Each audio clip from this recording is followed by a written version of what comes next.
السلام علیکم ورحمۃ اللہ وبرکاتہ۔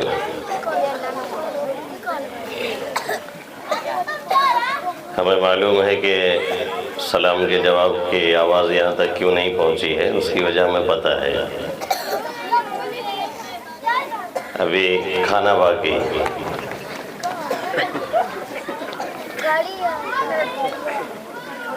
اور کافی دیر سے آپ حضرات بیٹھے ہیں تو اس کے بھی اثرات آپ کے اوپر ہیں۔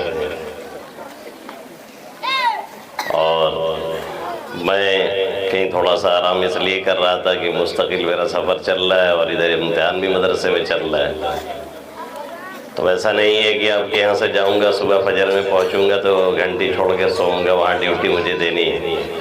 مجھے بھی اپنے ٹائم کا خیال کرنا ہے اور آپ کے بھی ٹائم کا خیال کرنا ہے۔ اور ایسے بھی آپ نے اشعار بھی بہت سنے ابھی، اور ماشاءاللہ سے ایک خطاب بھی ہوا ہے، ایک خطاب بھی ہو چکا ہے، اور مقصد یہ ہوتا ہے کہ بھئی کوئی دین کی بات دل دماغ میں بیٹھ جائے، جس کو سننے کے بعد ہمارے زندگی میں کوئی تبدیلی آئے، وہ ہمیں آمادہ عمل کرے۔ مین مقصد یہی ہے، مقصد یہ نہیں ہے کہ ایک جھوگا بھر مقرر پیش کر دیے جائیں۔ اور مجھے اب پیش کرنا، تھوڑی دیر مجھے بولنا اس لیے ضروری ہے کہ میں کھانا کھا چکا ہوں، تو اب قرضہ تھوڑا سا میں بھی اتارنے کے لیے بیٹھ گیا ہوں۔ آپ نے بہت دیر سے بہت لوگوں کو سنا ہے تو تھوڑا مجھے بھی برداشت کر لیجیے، اور بریانی کی مہک اگر آ رہی ہو تو تھوڑا سا اس طرف سے غافل ہو جائیے اور یہاں پہ حاضری دے لیجیے۔ تھوڑا دھیان سے سنیے گا اور توجہ دیجیے گا تو کچھ باتیں ہم سے نکلیں گے۔ آپ توجہ نہیں دیں گے تو باتیں پھر نہیں نکلیں گی۔ یہ سارا مسئلہ آپ کے توجہ پہ منحصر ہے۔ اگر آپ یوں کرتے رہیں گے تو ہم سمجھیں گے کہ آپ کہہ رہے ہیں ہاں بولو ٹھیک ہے، اور اگر آپ یوں کرنے لگیں گے تو ہم سمجھ جائیں گے آپ کہہ رہے ہیں بہت ہوئے گا اب نکل لے، تو ہم بھی پتلی گلی سے نکل لیں گے، اس لیے کہ گاڑی واڑی ہم نے ہی بلا رکھی ہے ایک دم پاس میں، کہ تاکہ یہاں سے اترے اور سیدھے گاڑی پہ بیٹھ جائے۔ ہماری نماز بھی ہو چکی ہے، ہمارا کھانا بھی ہو چکا ہے، تو تھوڑی دیر آپ حضرات ساتھ دیں اور دھیان سے سنیں۔ ایسا نہ ہو کہ یہاں سے جائیں اور آپ کی بہن، آپ کی والدہ، آپ کی اہلیہ آپ سے یہ پوچھ لیں کہ ایک دینی پروگرام میں آپ گئے تھے تو آپ نے کیا سنا، کون سی بات ہوئی؟ تو چونکہ آپ نے ہیئرنگ کی تھی، لسننگ نہیں کی تھی، سماع کیا تھا، استماع نہیں کیا تھا، غور سے سنا نہیں تھا، تو وہاں مجھے پوچھ لیا بیوی نے یا بہن نے، تو آپ نے کہا کہ بڑی اچھی بات ہوتا رہی۔ تو بھائی مولانا آئے تو ڈھول تو بجائیں گے نہیں، اچھی بات تو ہوگی لیکن غور سے نہیں سنا گیا ہے، اس لیے اس طرح کی باتیں کہہ دی جاتی ہیں۔ اللہ رب العزت مجھے صحیح بات صحیح متعین وقتوں میں صحیح ڈھنگ سے کہنے کی، اور آپ حضرات کو دل کے کانوں سے سننے کی، اور ہم سب کو اس پر عمل کرنے کی توفیق نصیب فرمائے، آمین یا رب العالمین۔ الحمد لله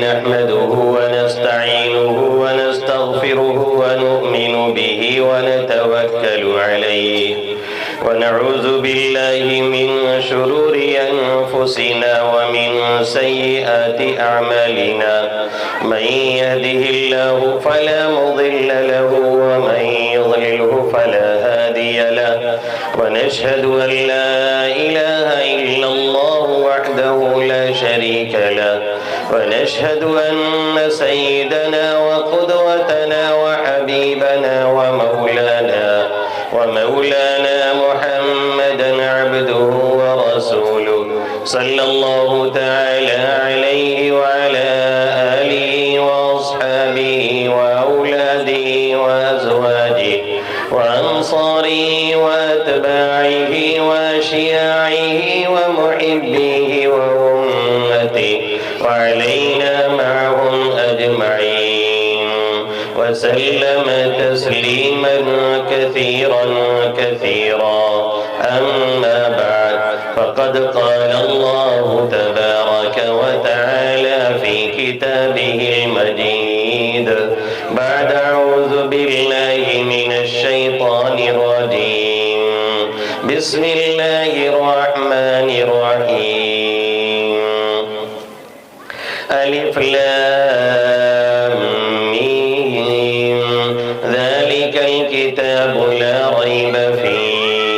هدى للمتقين. وقال تبارك وتعالى ومن يعش عن ذكر الرحمن نقيض له شيطانا فهو له قرين وإنهم ليصدونهم عن السبيل ويحسبون أنهم مهتدون.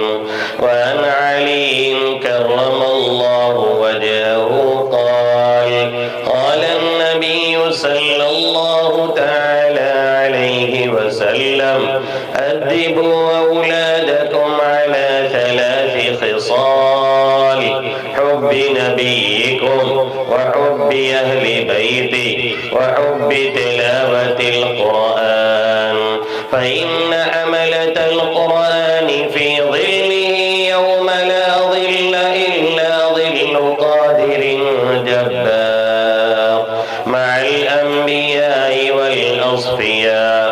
وقال النبي صلى الله تعالى عليه وسلم افتحوا على صبيانكم أول كلمة لا إله إلا الله. میرے محترم بزرگوں اور دوستوں، اے ببوا یہ بتائے دے پیسوں کی کہانی جھگڑا ہوئی بات میں. مقرر کو تو کبھی انعام ملتا نہیں، نہ کبھی ہم نے پایا ہے بھائی. صاحب بات 20 سال سے فیلڈ میں ہے، کبھی ملا نہیں. ایک مرتبہ ایک بچے نے 10 روپیہ دیا تھا تو بہار کے ایک علاقے میں. تو جو ہمارے دائی صاحب تھے انہوں نے اٹھا کر کے ہم کو دیا اور کہا کہ پورے مجمع میں یہی ایک بچہ آپ کی تقریر سمجھنے والا تھا. تو بیچارے حاجی صاحب جو وہاں مہمان نوازی کر رہے تھے ان کو شرم آ گئی تو انہوں نے 500 نکال کر کے تب دیا. تو ہم نے کہا نہیں آپ اپنا رکھ لیجئے، لیکن وہ مزید ہو گیا، کہا نہیں لے لیجئے. ہم نے کہا بچے کی دیکھ کر کے اور میں نے جملہ کہہ دیا تب آپ دے رہے ہیں، یہ اچھی بات نہیں. شہروں میں لوٹاتے رہیں گے جو 10-20 منٹ پیپا کر دیتے ہیں، اور علماء بیچارے جو کلیجہ نکال کے رکھ دیتے ہیں اپنا، اور جو تہجد میں آپ کے لیے روتے ہیں، یہ توفیق آپ کو نہیں ہوتی کہ آپ انہیں کچھ نواز دیں اور دے دیں. میں اپنے لیے نہیں بول رہا ہوں، بہت سے بیچارے اس طرح کے ان کے لیے مجبوری ہوتی ہے سب بولنا اور کہنا. تو یہی اسی لیے میں نے پوچھ لیا بھیا یہ پیسوں 100 روپے کے کہا ہے. میں تو اسے چھونے والا نہیں ہوں جب تک یہ کلیئر نہ ہو جائے کہ آیا کس کے لیے ہے. میرے محترم بزرگوں اور دوستوں، میرے غیور نوجوان ساتھیوں، اور جن ماؤں اور بہنوں تک میری آواز پہنچ رہی ہے، میری مقدس پاکیزہ مائیں اور بہنیں، اس وقت میں نے آپ حضرات کے سامنے قرآن مقدس کی 2 آیت کریمہ تلاوت کی ہے، اور اللہ کے حبیب صلی اللہ علیہ وسلم کی 2 حدیث شریف پڑھی ہے. ارادہ یہی ہے کہ ان 2 آیتوں کا کچھ ترجمہ کر کے اور اس کی کچھ وضاحت کر کے میں اپنی بات پوری کر دوں گا، اور جو حدیثیں پڑھی ہیں ان حدیثوں کی بھی تھوڑی سی تشریح اور وضاحت کر کے انشاءاللہ تعالی وقت متعینہ پہ بات ختم کرنے کی میں کوشش کروں گا. پہلی حدیث شریف جو میں نے پڑھی ہے اس کے راوی، اسے نقل کرنے والے، اسے روایت کرنے والے حضرت علی کرم اللہ وجہہ ہیں، جو اللہ کے حبیب صلی اللہ علیہ وسلم کے چچا زاد بھائی ہیں. اور کون سے چچا؟ وہ حضرت ابو طالب، جنہوں نے ساری زندگی اللہ کے حبیب صلی اللہ علیہ وسلم کو تحفظ دیا، آقا مدنی صلی اللہ علیہ وسلم کی دیکھ ریکھ کی. اور یہی نہیں، جب تک حضرت ابو طالب باحیات تھے، اچھے گنڈوں کو اور بدماشوں کو اللہ کے حبیب صلی اللہ علیہ وسلم کو چھیڑنے کی ہمت نہیں ہوا کرتی تھی. ان کے صاحبزادے حضرت علی کرم اللہ وجہہ لیکن تربیت میں رہے ہیں خود آقا مدنی صلی اللہ علیہ وسلم. ان سے یہ حدیث شریف منقول ہے. دادا جان یعنی مولانا عبد الحلیم صاحب نور اللہ مرقدہ برد اللہ مضجع، جب بھی کسی صحابی کا نام آتا تو فرماتے کہ بڑے جلیل القدر صحابی ہیں، بڑے اونچے درجے کے صحابی ہیں، پھر فوراً فرماتے کہ ہر صحابی جلیل القدر ہوا کرتا ہے، ہر صحابی اونچے درجے کا ہوا کرتا ہے۔ یہ جو معیار اور درجے صحابہ کرام کے بیان کیے جاتے ہیں اور قائم کیے جاتے ہیں، یہ ان کے آپس کے اعتبار سے ہوتے ہیں، ورنہ ہمارے اور آپ کے اعتبار سے ہر صحابی عظمت اور تقدس کی اس بلندی پر پہنچا ہوا ہے جہاں پر بعد والے پوری زندگی اگر سجدے میں ناک رگڑتے رہ جائیں اور ولایت اور بزرگی کی چوٹی کو سر کر لیں اور پا لیں تو بھی کبھی بھی کسی صحابی کی گرد کو نہیں پا سکتے ہیں، اس لیے کہ سب کچھ ہونے کے بعد وہ دو آنکھیں کہاں سے لے کر کے آئیں گے جنہوں نے ایمان اور اسلام کی حالت میں اللہ کے حبیب صلی اللہ علیہ وسلم کا دیدار کیا ہے۔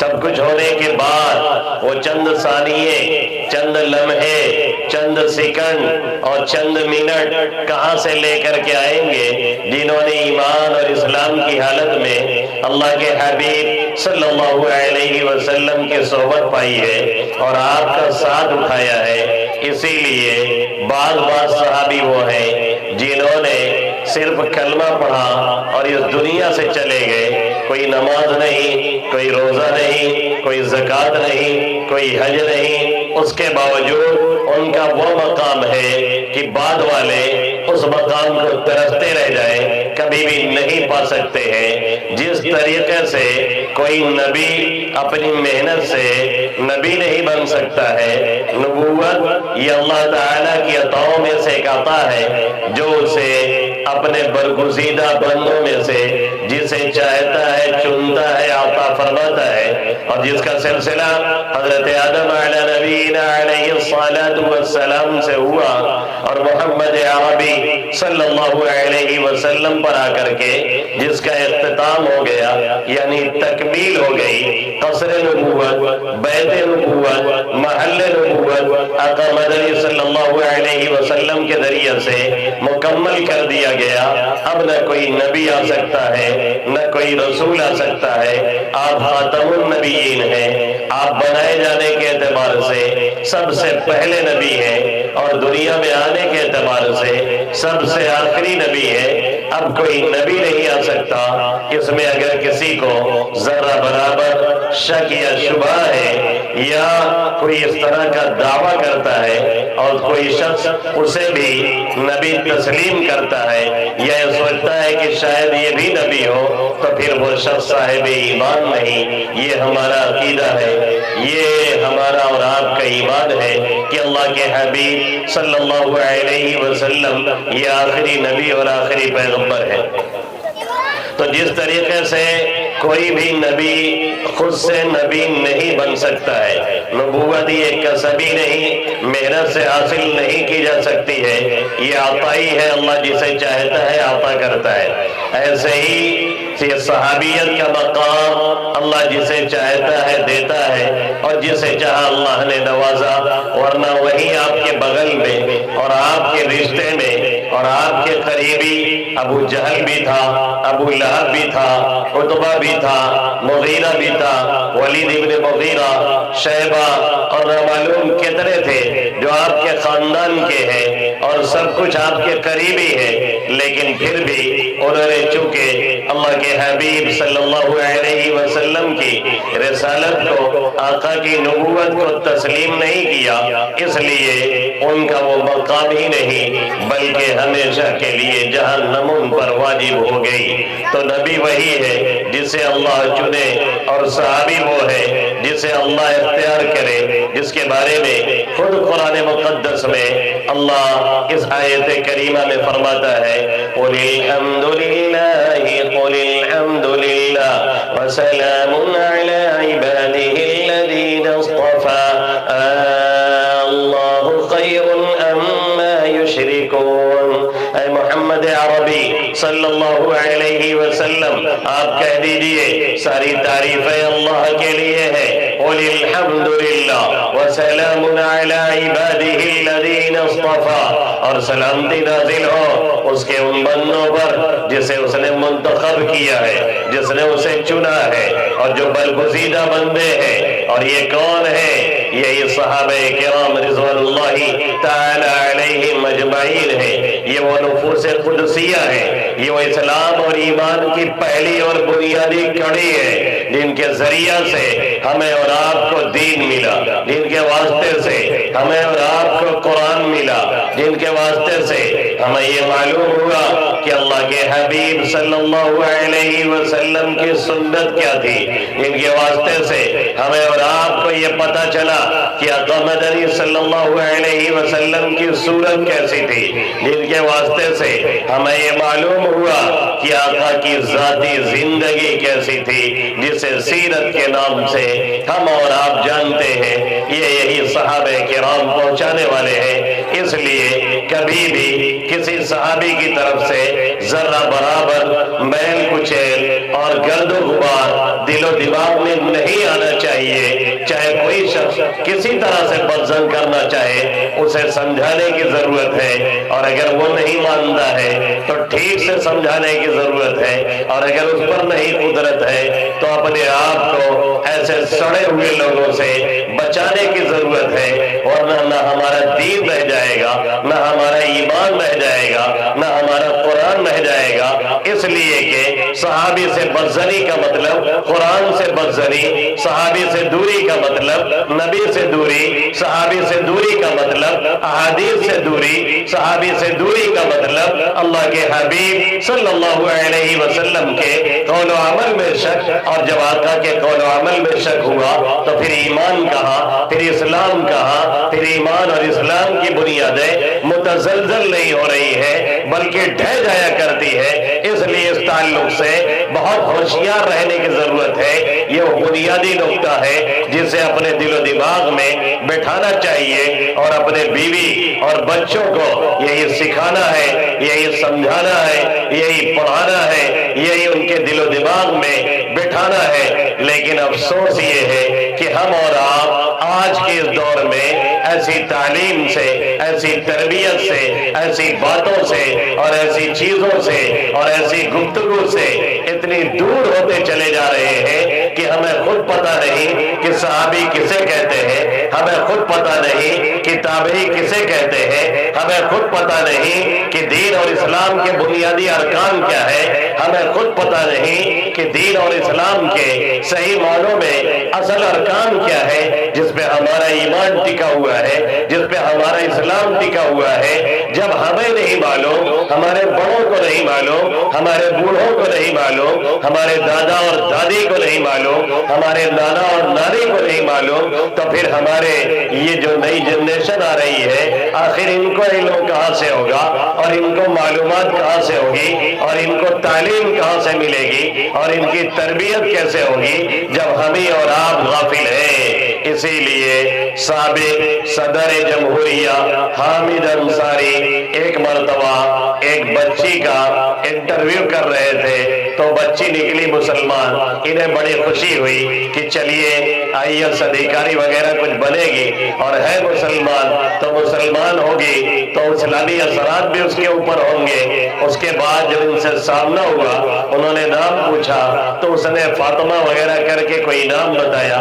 اس کے بعد انہوں نے یہ سوال کیا کہ بچی ذرا یہ بتا دے کہ اسلام کے بنیادی ارکان کیا ہے، اور اسلام کی بنیادی باتیں کیا ہیں، اور اسلام کی بنیادی چیزیں کیا ہیں۔ اس نے کہا مجھے نہیں پتا۔ انہوں نے کہا آپ مسلمان ہیں، مسلمان کے گھرانے میں پیدا ہوئی ہیں، آپ صاحب ایمان ہیں، اور آپ کے والدین بھی صاحب ایمان ہیں، آپ کے گھر گھرانے والے بھی صاحب ایمان ہیں، لیکن آپ کو اتنی خبر نہیں۔ اس نے کہا جو آپ کو انٹرویو کرنا ہے وہ کر لیجئے، اس طرح کی باتیں مجھ سے مت پوچھئے۔ یہ اس بچی کا حال ہے جس کی عمر 20 سے 25 سال ہو گئی ہے، اس میں جرم کس کا ہے؟ مجرم کون ہے اور خاطی کون ہے؟ اور کون ہے جو اپنے لیے عذاب جہنم خرید رہا ہے؟ اور کون ہے جو جہنم کے انگارے اپنے لیے تیار کر رہا ہے؟ یہ ہم اور آپ ہیں جنہوں نے ان چیزوں سے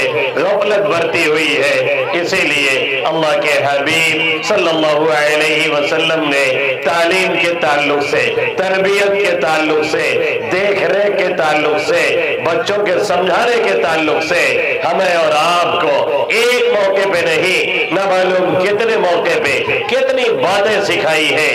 یہی حضرت علی کرم اللہ وجہہ، جن کے تعلق سے میں نے تھوڑی سی بات کی اور جن کے فضائل اتنے زیادہ ہیں کہ شاہ ولی اللہ محدث دہلوی علیہ رحمہ نے لکھا ہے جتنے فضائل احادیث میں نبی محترم صلی اللہ علیہ وسلم نے حضرت علی کرم اللہ وجہہ کے بیان کیے ہیں، اتنے شاید کسی صحابی کے نہیں بیان کیے گئے ہیں۔ یہ ان کا مقام ہے۔ اور یہ مقام ملا کیسے ہے؟ اسی لیے ملا ہے کہ آقا کی تربیت میں تھے، اسی لیے ملا ہے کہ آقا نے ان کو پالا تھا، اسی لیے ملا ہے کہ آقا نے ان کی دیکھ ریکھ کی تھی، اور اسی لیے ملا ہے کہ آقا نے ان کی تربیت کی تھی، اور اسی لیے ملا ہے کہ آقا نے ان کو بنایا اور سنوارا تھا۔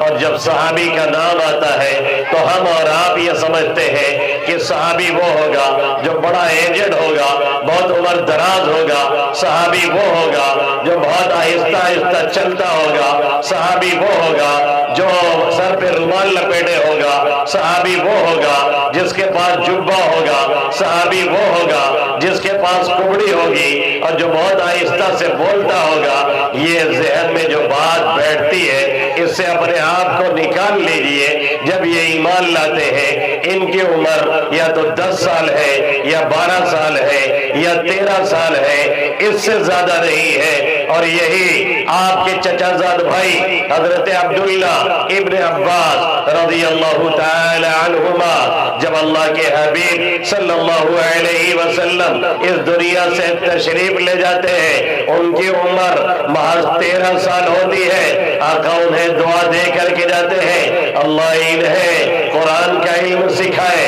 اللہ انہیں فقہ سکھائے، اللہ انہیں دین کی سمجھ عطا فرمائے۔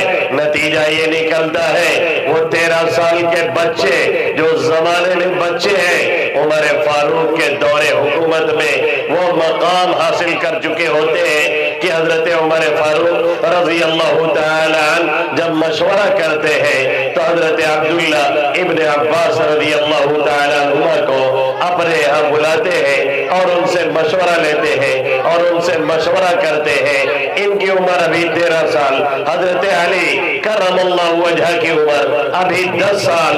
ان کو مربع بنایا، ان کی تربیت کی، ان کی دیکھ ریکھ کی، انہیں بنایا اور انہیں سنوارا محمد عربی صلی اللہ علیہ وسلم نے۔ اور آج ہمارا اور آپ کا یہ حال ہے کہ ہمیں اس تعلق سے ذرہ برابر فکر نہیں ہے۔ بچے ماؤں کے پیٹ میں ہوتے ہیں اور باہری اثرات سے متاثر ہوتے رہتے ہیں، لیکن ہماری ماؤں کو ذرہ برابر اس کی فکر نہیں ہوتی کہ بچہ ہمارے پیٹ میں ہے، وہ پل اور بڑھ رہا ہے اور ہمارے اثرات سے متاثر ہو رہا ہے۔ اس لیے ہمیں پاکیزگی اختیار کرنی چاہیے، اس لیے ہمیں نمازوں کی فکر چاہیے، اس لیے ہمیں تلاوت کی فکر چاہیے، اس لیے ہمیں ذکر کی کثرت چاہیے، اس لیے ہمیں درودوں کی کثرت چاہیے، اس لیے ہمیں نماز اور روزوں کی کثرت چاہیے، اس لیے ہمیں اپنے ذہن و دماغ کو پاکیزہ بنانا چاہیے۔ اگر یہ سوچ نہیں پیدا ہے اور غلط سوچ ہے، غلط فکر ہے، غلط ذہنیت ہے، غلط ماحول ہے اور غلط تعلیم ہے تو اس کے اثرات اس پیدا ہونے والے بچے کے اوپر پڑا کرتے ہیں۔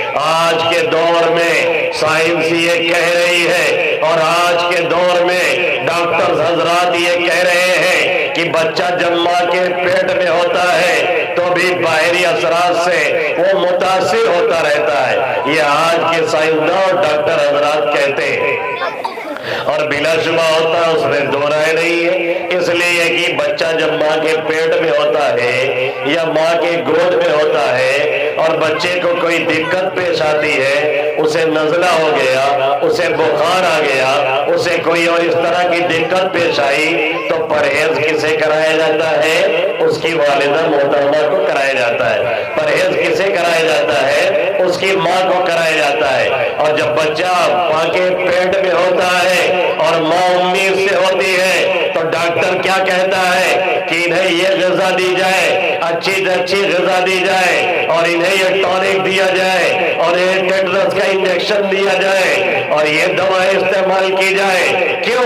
تاکہ پیدا ہونے والے بچے پر اچھے اثرات پڑے۔ آج یہ ڈاکٹر کہہ رہے ہیں، آج کے حکماء یہ کہہ رہے ہیں، آج کے طبیب یہ کہہ رہے ہیں، آج کی سائنس یہ کہہ رہی ہے۔ 1450 سال پہلے اس بات کو محمد عربی صلی اللہ علیہ وسلم نے بہت آسان لفظوں میں سکھایا اور بتلایا تھا۔ ایک دیہاتی صحابی اللہ کے حبیب صلی اللہ علیہ وسلم کے پاس آتے ہیں اور آ کر کے کہتے ہیں، اے اللہ کے حبیب صلی اللہ علیہ وسلم، میرے کئی بچے ہیں جو بڑے خوبصورت ہیں، لہیم شہیم ہیں، جن کی پرسنالٹی بڑی اچھی ہے، بڑے گورے گورے ہیں، ان کے ناک نقشے بہت اچھے ہیں، لیکن میرا ایک بچہ، اس کی شکل صورت بہت اچھی نہیں ہے، پرسنالٹی اچھی نہیں ہے، جھربٹا سا ہے، کمزور سا ہے۔ یعنی انہوں نے یہ کہنا چاہا کہ لگتا ہے وہ میرا نہیں ہے، کسی اور کا ہے۔ کھل کر کے انہوں نے کوئی بات نہیں کہی، لیکن چھپ کر کے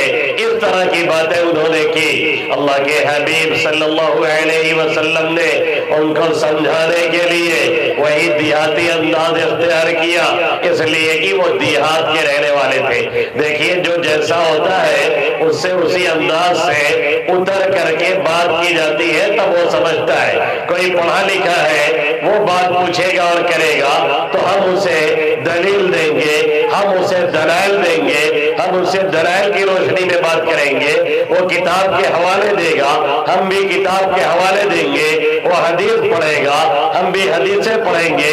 وہ آیت پڑھے گا، ہم بھی آیتیں پڑھیں گے۔ وہ تفسیر کرے گا، ہم بھی اس کے مقابلے میں کسی دوسری تفسیر کو رکھیں گے۔ لیکن کوئی جاہل اور ان پڑھ ہے، وہ بحث پہ آئے، یا تو ہم ادھر ادھر کی بات میں اسے سمجھانے کی کوشش کریں گے، یا تو ہم کہیں گے کہ جواب جاہلہ باشد خاموشی، کہ جاہلوں کا جواب خاموشی ہوا کرتا ہے، اس کے علاوہ کچھ نہیں ہوتا ہے۔ ایک صاحب سے دوسرے پڑھے لکھے عالم سے بحث ہو گئی، اور جس صاحب سے بحث ہوئی وہ پورے جاہل تھے، اور جن سے بحث ہو رہی تھی وہ بہت قابل تھے۔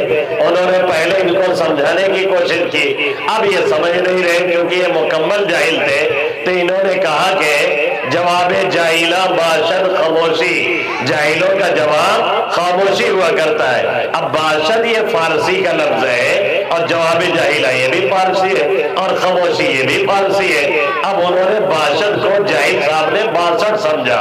کیا سمجھا؟ 62، اور کہنے لگے 61 62 نہیں، 72 مرتبہ بحث کرو تب وہ تمہیں ہرائے دے پائے۔ انہوں نے کہا پہلے میں تم سے ہارے ہیں، تم سے ہمیں بحث کی ضرورت نہیں ہے۔ تو اللہ کے حبیب صلی اللہ علیہ وسلم نے دیکھا کہ دیہاتی صحابی ہے، تو آقا مدنی صلی اللہ علیہ وسلم نے ان سے پوچھا ہل لک من ابل، کیا آپ کے پاس اونٹ وغیرہ ہے؟ انہوں نے فرمایا ہاں اللہ کے حبیب صلی اللہ علیہ وسلم، میرے پاس تو بہت اونٹ ہے۔ آپ نے پوچھا کیسے کلر کے ہیں، کیسی رنگت ہے ان کی؟ فرمایا سب بھورے رنگ کے ہیں، سرخ رنگ کے ہیں۔ کہا سب صحیح ہے؟ کہا نہیں، اس میں کچھ دوسرے رنگ کے بھی ہیں۔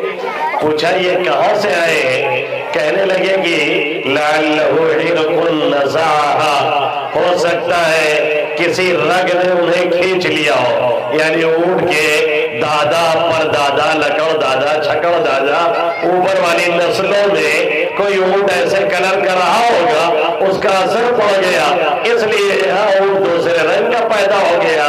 اللہ کے حبیب صلی اللہ علیہ وسلم نے ان کو سمجھاتے ہوئے فرمایا ہا ہونا لعلہ عرق نزاہا، شاید یہاں بھی کوئی رگ کھینچ لائی ہو جو تمہارا ایک بچہ وہ ہلکے بدن کا ہے اور اس کا کلر صاف نہیں ہے، ہو سکتا ہے اس کے نسلوں میں کوئی ایسا رہا ہو جس کا اثر اس کے اوپر پڑ گیا ہو۔ اسی لیے ہمارے دیہات میں کہتے ہیں کہ لگتا ہے کسی کا سایہ پڑ گیا ہے، لگتا ہے کسی کی پرچھائی پڑ گئی ہے۔ تو یہ پرچھائی جو پڑتی ہے یہ اثرات بچے جب ماں کی گود میں نہیں، ماں کے پیٹ میں ہوتے اور مائیں امید سے ہوتی ہے تو بھی ان کے اوپر اثر پڑتا ہے، اور جب بچے باہر آتے ہیں اور ماں کی گود میں ہوتے ہیں تو بھی ان کے اوپر اثر پڑتا ہے۔ اسی لیے کہا گیا جب مائیں امید سے ہو، ان کی سوچ اچھی ہو، ان کی فکر اچھی ہو، ان کی ذہنیت اچھی ہو، ان کی غذا اچھی ہو، ان کی فضا اچھی ہو، ان کا ماحول اچھا ہو، اور جب بچہ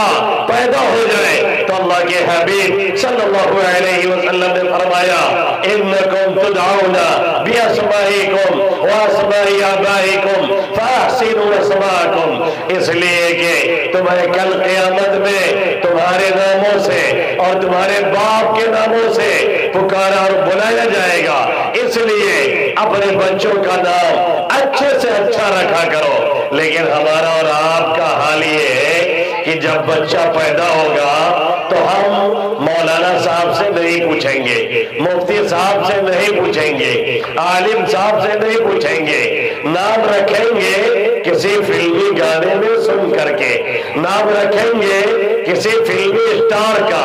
جب فلمی اسٹار کا نام پڑے گا تو بچہ بڑا ہو کر کے ڈانسر بنے گا، وہ بچی بڑی ہو کر کے رقاصہ بنے گی، وہ حضرت زینب نہیں بنے گی، حضرت ام کلثوم نہیں بنے گی، حضرت فاطمہ نہیں بنے گی، حضرت عائشہ نہیں بنے گی، حضرت خدیجہ نہیں بنے گی، حضرت رابعہ بصریہ نہیں بنے گی، جتنی پاکیزہ مائیں گزری ہے وہ نہیں بنے گی، بلکہ وہ بنے گی جسے ہم دیکھنا اور پسند کرنا نہیں چاہتے ہیں، لیکن یہ ہمارے کالے کرتوت ہے کہ ہم اور آپ لا کر کے اسے اس مقام پہ کھڑا کرتے ہیں اور ہم اس کا نام ان فلمی گانوں پہ اور اسٹار پہ رکھنے کی کوشش کرتے ہیں جس کا معنی صحیح نہیں، جس کا مفہوم صحیح نہیں، جس کا مطلب صحیح نہیں۔ اللہ کے حبیب صلی اللہ علیہ وسلم یہ فرما رہے ہیں انکم تدعون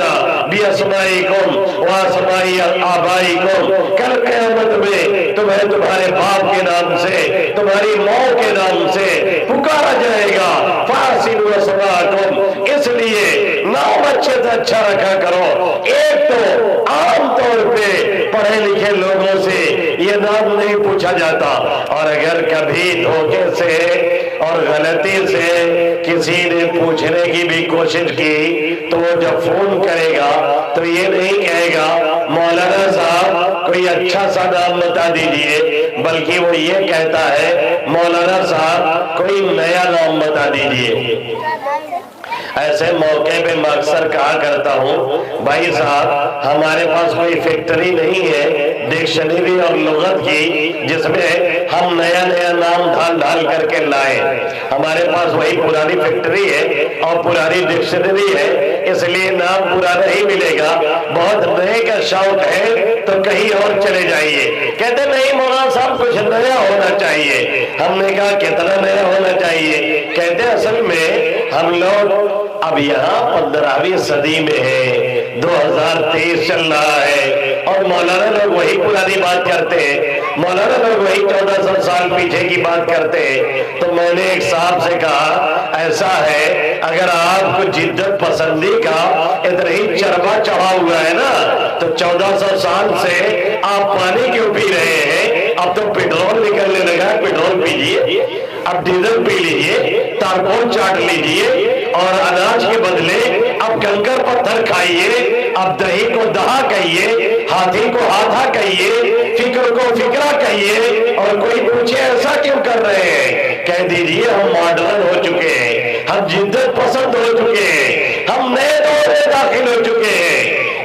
بیٹے نے اپنی ماں سے کہا ماں یہ مولانا لوگوں کو کیا ہو گیا ہے؟ کہنے لگی ارے بیٹا کیا ہو گیا ہے؟ کہنے لگی مولانا لوگ وہی پرانی باتیں کرتے ہیں، وہی نماز پڑھو، وہی روزہ رکھو، وہی زکات دو، وہی حج کرو، وہی تلاوت کرو، یہ کرو اور وہ کرو، وہی پرانی باتیں 1400 سال پہلے جو کی جا رہی تھی آج بھی کی جا رہی ہے۔ تب تک دوڑتا ہوا جا رہا تھا، گرا اور اسے چوٹ لگ گئی تو ماں سے پوچھا کہ ماں چوٹ لگ گئی ہے کیا کرو؟ ماں نے کہا بیٹا نیا کام کر، اسٹیٹس لگا، اسٹیٹس لگا لے تو بھائی چوٹ ٹھیک ہو جائے گی، اسٹیٹس لگاؤ جلدی سے، بھائی نیا کرنا ہے نا اس لیے اسٹیٹس لگا لیجئے کچھ نیا ہو جائے۔ بھائی پرانی چیزیں اگر آپ کو لگتی ہے تو لگتی رہے۔ امام مالک علیہ الرحمہ فرماتے ہیں لن یصلح آخر هذه القوم الا بما يصلح به اولها، اس قوم کے آخری فرد کی اصلاح بھی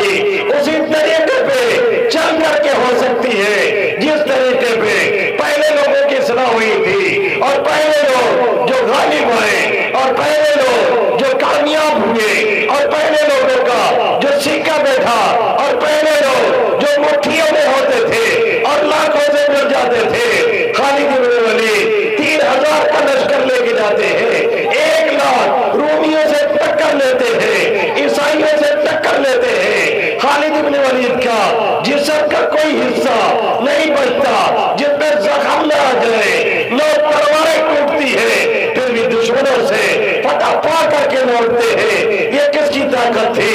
اسی قرآن کی۔ یہ کس کی طاقت تھی؟ اسی حدیث کی۔ یہ کس کی طاقت تھی؟ اسی نبی کی صحبت کی۔ یہ کس کی طاقت تھی؟ اسی ایمان کی۔ یہ کس کی طاقت تھی؟ اسی اللہ کے خوف اور خشیت کی۔ اسی لیے خالد بن ولید دشمنوں کو للکار کر کے کہا کرتے تھے تم جس موت سے مجھے ڈرانے کی کوشش کرتے ہو، خدا کی قسم وہ موت مجھے شہد سے زیادہ میٹھی لگتی ہے۔ آج ہماری اور آپ کی حالت یہ ہے، ہم اپنے بچوں کو چوزے بناتے ہیں، بکری بناتے ہیں، معمولی چوزے بناتے ہیں، غیروں سے ڈراتے ہیں، نہ اس کے دل میں ایمان ہے، نہ خوف خدا ہے، نہ تقوی الہی ہے، نہ کلمہ ہے، نہ درود ہے۔ جب سونے کا وقت ہوتا ہے ماں الگ موبائل میں ہے، باپ الگ موبائل میں ہے۔ بچوں کی حالت دیکھیے، ہر کسی کے ہاتھ میں موبائل ہے اور ویڈیو گرافنگ ہو رہی ہے۔ یہ جرم ہم کر رہے ہیں، ہمارا باپ کر رہا ہے، ہماری ماں کر رہی ہے، ہماری دادی کر رہی ہے، ہماری نانی کر رہی ہے، ہمارا دادا کر رہا ہے، ہمارے نانا کر رہے ہیں۔ تعلیم کیا ہے؟ ایجوکیشن کیا ہے؟ تربیت کیا ہے؟ ذہنیت کیا ہے؟ وہ کیا دیکھ رہا ہے؟ وہ کیا سن رہا ہے؟ وہ کیا شعور ہے اور کیا پڑھ رہا ہے؟ وہ کس جگہ جا کر کے نیک کی دنیا میں اپنے دین اور ایمان کو بیچ رہا ہے۔ ایک مولانا صاحب اپنے گھر میں داخل ہوئے، انہوں نے دیکھا ان کا بیٹا بیٹھ کر کے بت بنا کر کے اس کی پوجا کر رہا ہے، ہرے رام اور ہرے کرشنا بول رہا ہے۔ انہوں نے کہا بیٹا یہ کیا کر رہے ہو؟ کہا موبائل میں جو سیریل دیکھتا ہو اس میں یہی سکھایا جاتا ہے، اسی کی پریکٹس کر رہا ہو۔ کیا کوئی ہے جو زندہ جاوید ہو، جو اپنے بیٹے کو اس طرح سے دیکھتا ہو؟ ماں الگ مست ہے، باپ الگ مست ہے، بچوں کی حالت یہ ہے، لگتا ہی نہیں یہ پیدا ہوئے ہیں، ایسا لگتا ہے انہیں ڈاؤن لوڈ کیا گیا ہے۔ یہ ہماری اور آپ کی حالت ہو چکی ہے۔ اللہ کے حبیب صلی اللہ علیہ وسلم بیٹھے ہوئے تھے، چرچا اس بات کا چلا کہ ذرا یہ بتائیے سب سے نیک اور اچھا مرد کون ہے؟ سنے میری بھائی، سنے میرے گھاتین، سنے میرے پیرنٹ، سنے میرے بوڑھے، سنے میری بہنیں۔ اللہ کے حبیب صلی اللہ علیہ وسلم نے پوچھا، کسی نے کچھ کہا، کسی نے کچھ سوچا، کوئی جواب ٹھیک سے نہیں بن پڑا۔ حضرت علی کرم اللہ وجہہ اٹھ کر کے وہاں سے چلے گئے اور جا کر کے حضرت فاطمہ سیدۃ النساء اہل الجنہ، اللہ کے حبیب صلی اللہ علیہ وسلم کے جگر کا ٹکڑا، جنت کی عورتوں کے سردار سب سے چھوٹی بیٹی حضرت علی کرم اللہ وجہ کی بیوی، ان سے جا کر کے پوچھا، اور کیا پوچھا؟ کہا کہ آج دربار رسالت میں ایک بات چل گئی، آقا نے پوچھ لیا سب سے نیک اور اچھا مرد کون ہے، یا سب سے نیک اور اچھی عورت کون ہے؟ تو کسی سے جواب نہیں بن پڑا۔ حضرت فاطمہ رضی اللہ تعالی عنہ نے فرمایا سب سے نیک عورت وہ ہے جس کی نگاہ اس کے مرد پہ اٹھے اور کسی غیر پہ نہ اٹھے، اور سب سے نیک مرد وہ ہے جس کی نگاہ اس کی بیوی پہ اٹھے، محارم پہ اٹھے اور غیروں پہ نہ جائے۔ آ کر کے جب انہوں نے اللہ کے حبیب صلی اللہ علیہ وسلم کو یہ جواب بتلایا، آقا نے پوچھا یہ کس نے بتایا؟ فرمایا آپ کی بیٹی حضرت فاطمہ رضی اللہ تعالی عنہ نے۔ آقا مدنی صلی اللہ علیہ وسلم نے فرمایا هل هو الا بضعۃ منی، یا کہا فاطمہ بضعۃ منی کہ فاطمہ میرے جگر کا ٹکڑا ہے۔ کیا مطلب ہے؟ یعنی میں نے اسے سکھایا ہے، میں نے اس کی تعلیم کی ہے، میں نے اس کی تربیت کی ہے، میں نے اسے سکھایا اور پڑھایا ہے اور اسے سمجھایا ہے، تو آخر وہ یہ جواب کیوں نہ دے؟ لیکن آج حالت یہ ہے کہ ہماری مائیں غافل، ہماری بہنیں غافل، ہمارے گارجین غافل، ہمارے پیرنٹ غافل، ان کو پتہ ہی نہیں، اور نام رکھے جائیں گے پاکیزہ چند سے، اور اگر مولانا سے بھی پوچھا گیا تو ان سے بھی نیا نام پوچھا جائے گا، پرانا نام رکھنے کے لیے تیار نہیں۔ حالانکہ ناموں کا انسان کے اوپر بہت بڑا اثر ہوتا ہے، اسی لیے آقا نے فرمایا اچھا نام رکھو، اور اچھا نام رکھنے کے ساتھ تمہیں خیال کرنا پڑے گا، کیونکہ کل قیامت میں تمہیں تمہارے باپ کے نام سے اور تمہارے ناموں سے پکارا جائے گا، جیسا نام ہوگا وہی نام لے کر کے پکارا جائے گا۔ اب ایسے ایسے نام رکھے جاتے ہیں کہ اللہ کی پناہ۔ ایک صاحب ایک جگہ ملے، انہوں نے بتایا کہ ہمارا یہ بچہ ہے اور اس کا نام ہماری بیوی نے رکھا ہے۔ ہم نے پوچھا کیا نام ہے؟ کہنے لگے ہماری بیوی بہت پڑھی لکھی ہے اس لیے اس نے نام رکھا ہے، ہم نے نہیں رکھا، ہم تو جاہل ہیں۔ ہم نے کہا بتائیے آخر نام کیا ہے؟ کہنے لگے ہماری اہلیہ بہت پڑھی ہے، بڑی لائق ہے، اس لیے انہوں نے نام رکھا ہے۔ تو ہم نے کہا رہے ناموں تو بتا دیجئے۔ کہنے لگے ابلیس۔ ہم نے کہا جب اتنی پڑھی لکھی تھی تب تو ابلیس رکھا ہے، اور اگر جاہل ہوتی تب تو جہنم میں رکھ دی ہوتی۔ یہ پڑھی لکھی تھی، دو لفظ دنیاوی آ گئے تو اسی کو ہم نے تعلیم سمجھ لیا۔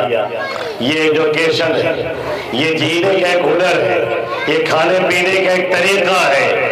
علم کی رہنمائی جہالت، وہ علم جو راستہ نہ دکھائے، جو یہ نہ بتلائے کہ مرنا بھی ہے، جو یہ نہ بتلائے کہ حساب بھی دینا ہے، جو یہ نہ بتلائے کہ قبر میں تنہائی میں رہنا ہے، جو یہ نہ بتلائے کہ قبر میں سوالات کے جواب دینا ہے، جو یہ نہ بتلائے کہ کل قیامت میں رب کے سامنے کھڑے ہونا ہے، جہاں پہ کوئی ووٹر اور سپورٹر نہیں، جہاں پہ کوئی حسب اور نسب چلنے والا نہیں۔ وہ علم نہیں ہے، وہ نیری جہالت ہے، وہ کمانے کا، وہ کھانے کا ایک طریقہ ہے۔ علم اسے کہتے ہیں جس سے اللہ کی معرفت ہو، علم اسے کہتے ہیں جس سے رب سے پہچان ہو، علم اسے کہتے ہیں جس کی وجہ سے رب کے سامنے جھکنا آئے، اور اگر اس سے علم سے رب کی معرفت نہیں ہو رہی ہے تو علم نہیں، وہ جہالت سے بھی بدتر ہے، جو ابلیس کو بھی حاصل تھا